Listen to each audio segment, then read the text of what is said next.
YouTube family. This is Queen Renee coming at you again from Queen Speaks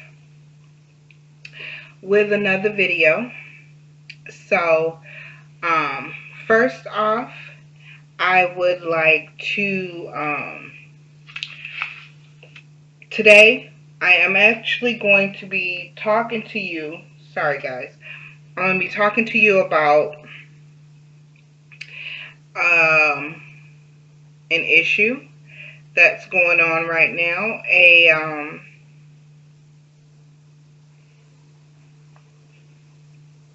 A man killed two of his children, decapitating them and keeping their bodies in the house. So I want to talk about that today. So before we get started, I do want to read my fair use disclaimer. So, copyright disclaimer under Section 107 of the Copyright Act 1976. Allowance is made for fair use for purposes such as criticism, comment, news, reporting, teaching, scholarship, education, and research. Fair use is a use permitted by copyright statutes that might otherwise be infringing. Nonprofit, educational, or personal use tips the balance in favor of fair use. So there you have it. So,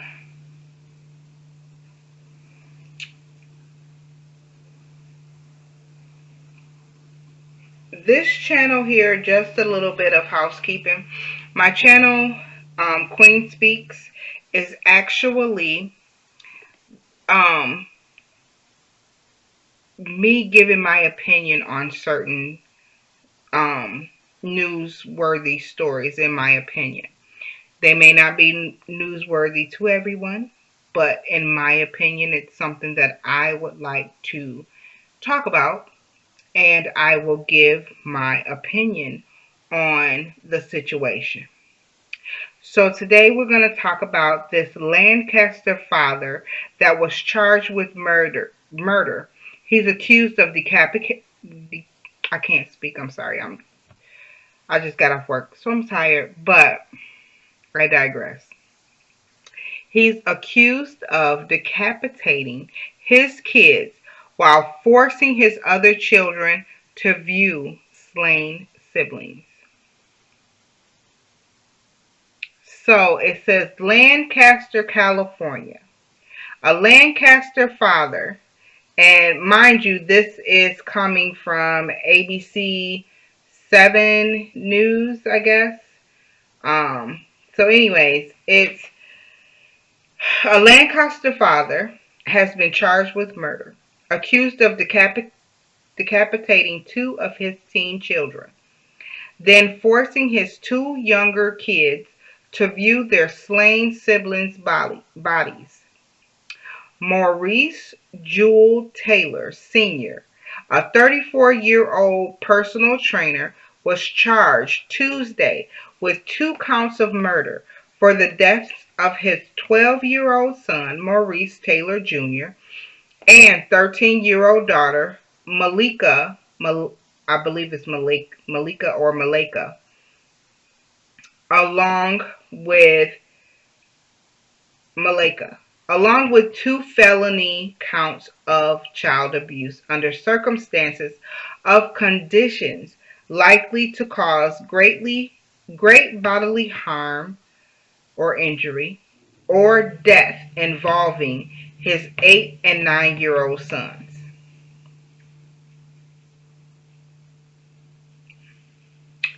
The district attorney's office confirmed that the 2 older children had been decapitated. Prosecutors allege that the victims were stabbed November 29th and that the 2 younger boys were shown their slain siblings and were forced to stay in their bedrooms for several days without food.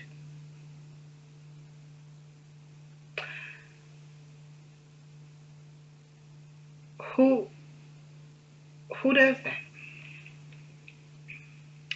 First of all, what what could a 13-year-old and a 12-year-old do that would make you so angry as to decapitate them? Cut so you cut their heads off, and then you showed their bodies to an 8 and a 9-year-old.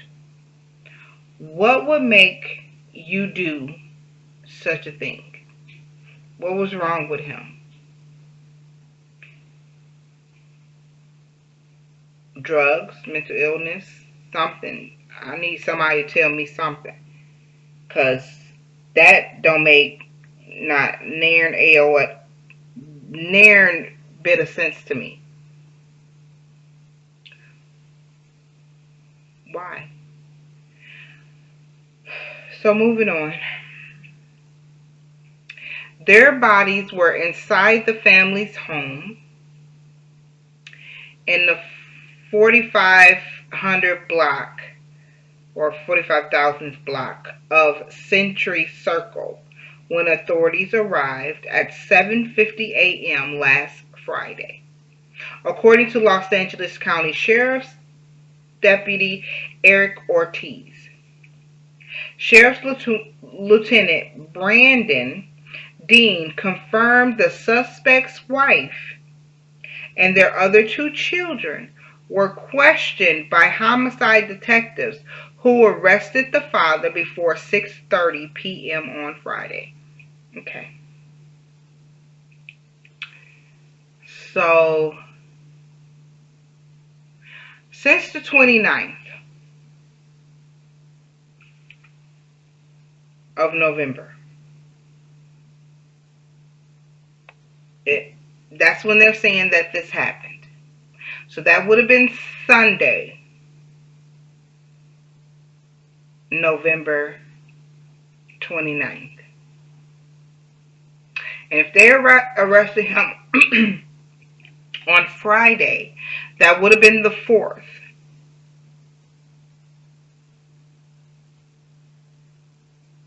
So that was 5 days that he, his wife, and two of their children sat in that house with them, with two dead bodies. Two decapitated dead bodies, no less. So, you decapitate, anybody that knows anything about anything knows that if you decapitate a body, you're cutting vital arteries and things. So that means that was a horrific, bloody scene. And you don't only have one body, you got two. Two. So that means that's a lot of blood. That's a lot of blood. So after 5 days, 4 or 5 days, 5 days,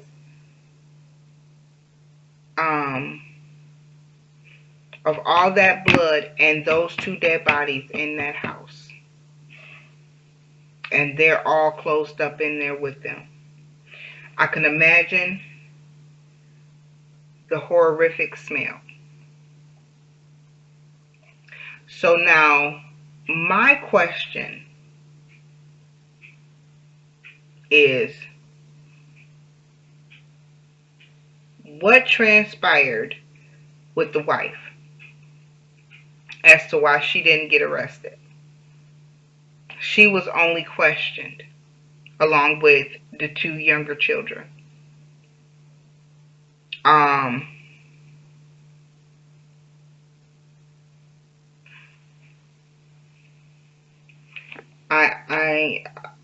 I can't fathom, but I've never been put in that position. So these are just my opinions because I've never been in that position.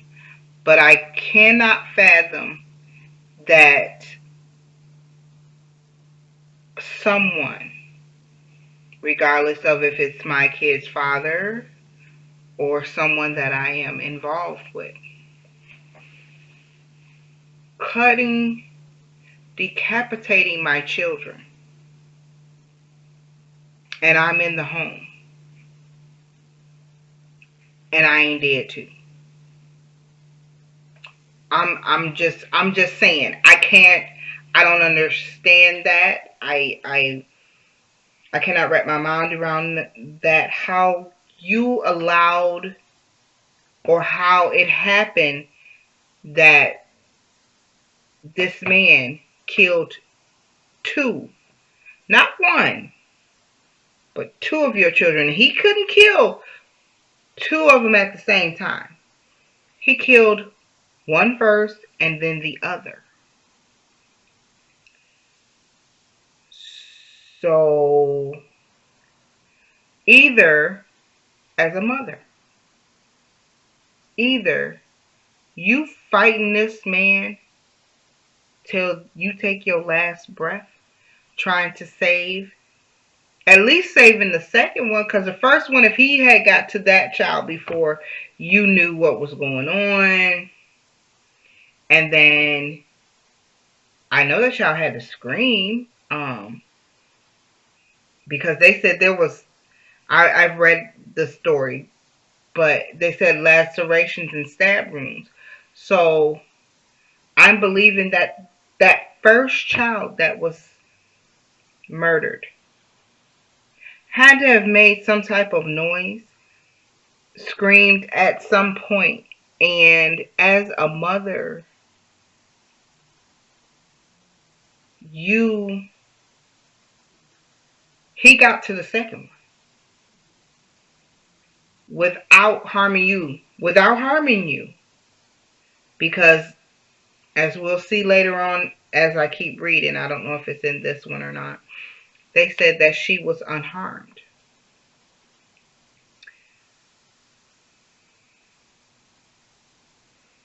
So how does that happen?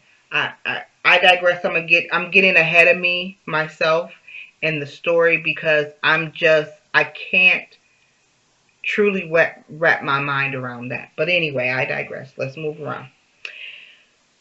So it says Taylor worked at a physical therapy center in Santa Monica, but had been conducting training sessions via Zoom due to the coronavirus pandemic. Some of his clients contacted authorities when they could not reach him for scheduled appointments in the week leading up to the discovery of the victims.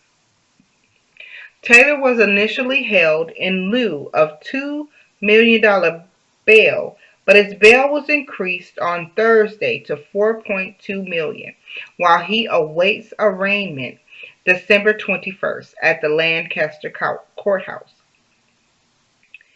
Taylor faces a potential state prison sentence of 57 years and 4 months to life if convicted as charged, according to the Los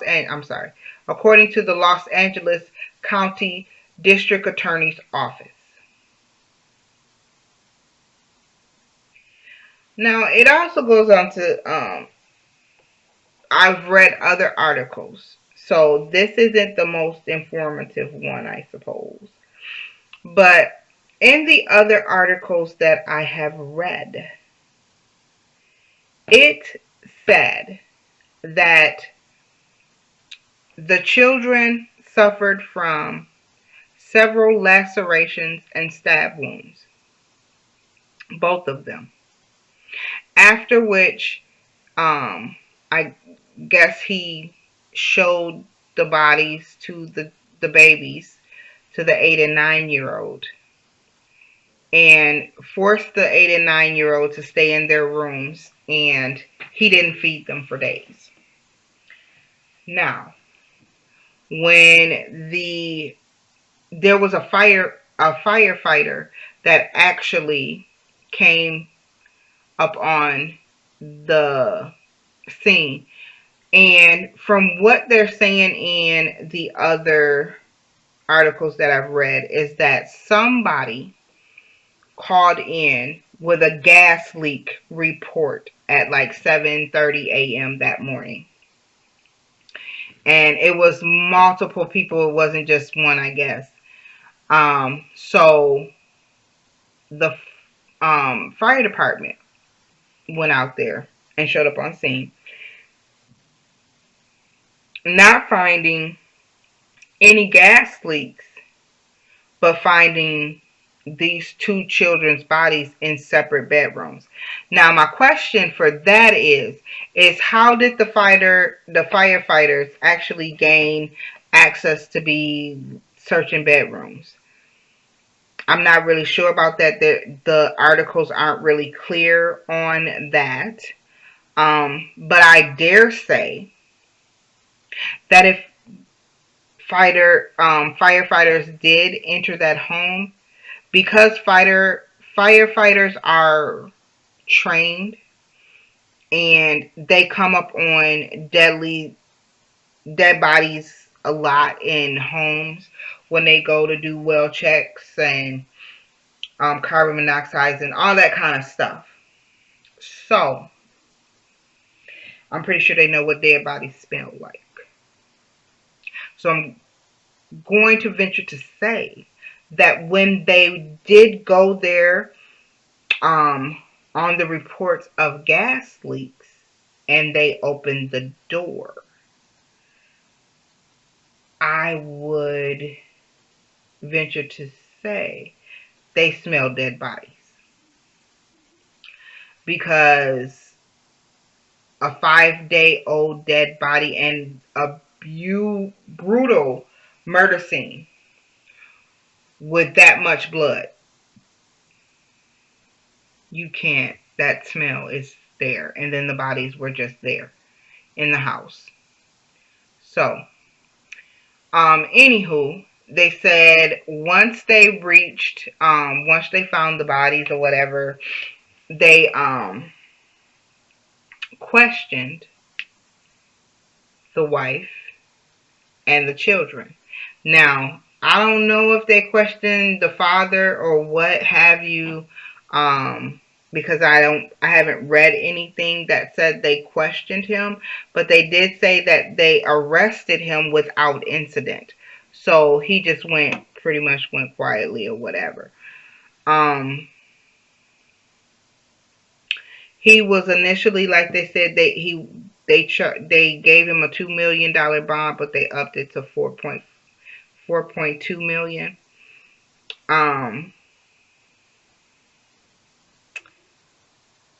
I still am really baffled by this situation, because I'm just like, what on earth did these babies do to you to make you kill them in such a manner? I mean, killing kids anyway, you always are like, what the hell were these people smoking? What were they on to take the life of a child? But this right here is just heinous. Just a heinous crime. I mean,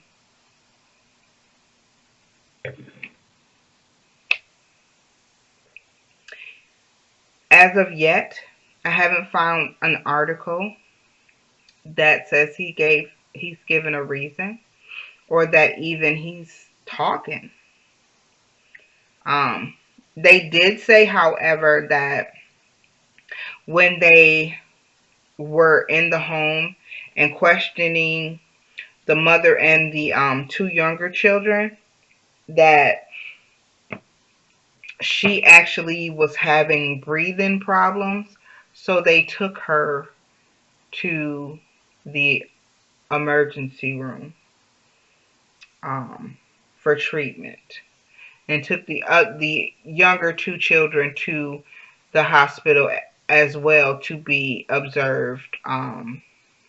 But they didn't look like they had any injuries, and the mother didn't look like she had any injuries, but she was having problems breathing.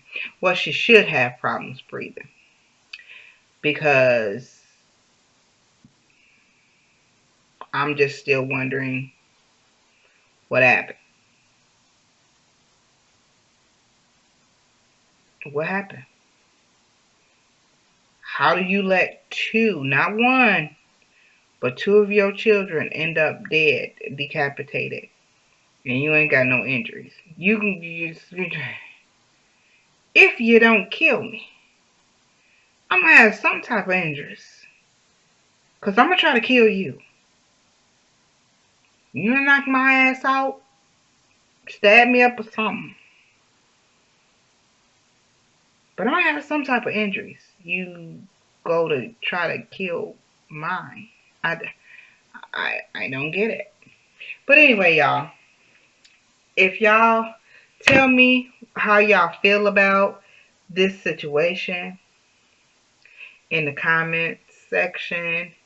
Um, please like, share, and subscribe to my channel if you like. And thank you guys for watching. And I'll be back with another story. Peace.